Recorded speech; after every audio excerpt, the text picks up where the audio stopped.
Di negara Konoha, negara samaran dari sebuah negara yang kita kenal, pemerintahnya mencetuskan program makan bernutrisi gratis. Tujuannya mulia, memastikan anak sekolah mendapatkan gizi baik dan mengurangi beban orang tua. Namun, seperti banyak program lain, masalah muncul bukan dari ide, melainkan dari pelaksanaannya. Di sebuah desa di Konoha yang bernama Sukolilo, ditunjuklah seorang pelaksana MBG yang punya relasi dengan partai berkuasa, yaitu Pak Jarwo. Meski dikenal licik, ia tetap dapat jatah jabatan karena orang dalam, jelas lebih paten daripada kompetensi. Hari-hari awal berjalan mulus, makanan dibagikan, meski rasanya hambar seperti tanpa bumbu dan porsinya mini.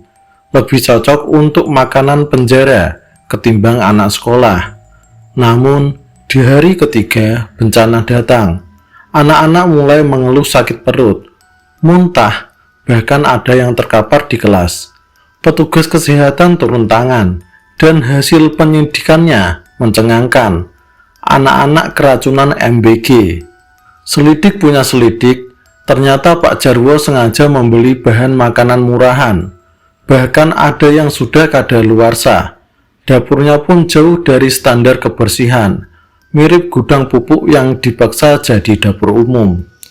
Semua itu demi menekan biaya operasional, agar Pak Jarwo bisa menilap uang lebih banyak.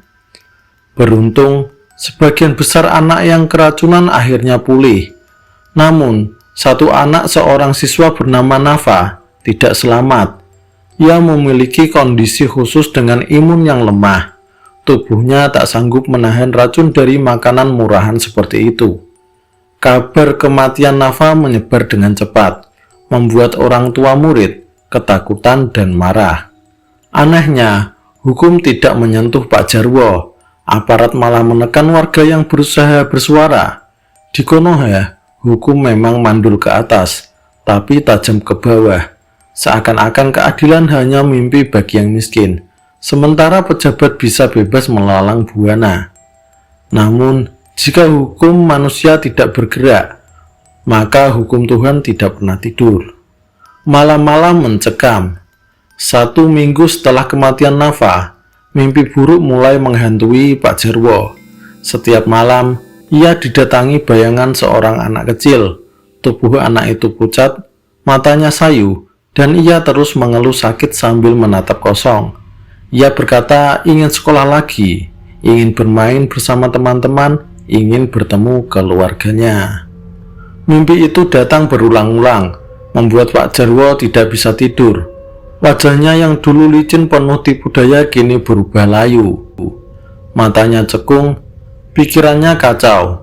Setiap malam seperti diseret ke neraka kecil, di mana dosa-dosa menghukumnya tanpa ampun.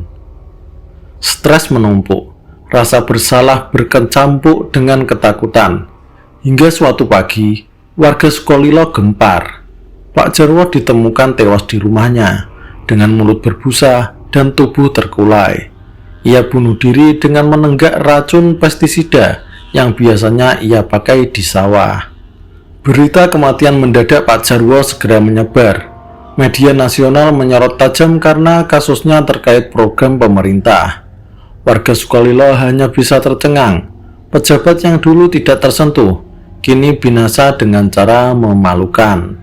Azab yang menimpa Pak Jarwo menjadi bahan renungan bagi banyak orang bahwa jabatan bukanlah mainan dan uang rakyat bukanlah santapan. Kasus ini menjadi pelajaran sekaligus bahan evaluasi bagi para pejabat agar setiap program direncanakan dengan baik, dilaksanakan oleh orang yang tepat, dan dijalankan dengan amanah, sehingga tidak membawa bencana bagi rakyat. Lebih dari itu, kisah ini juga menjadi peringatan keras bahwa siapapun pejabat yang korup dan berkhianat kepada rakyat, pada akhirnya akan mendapatkan karma dan azab yang pedih. Sekian cerita ini, silahkan tonton video yang lain. Sampai jumpa.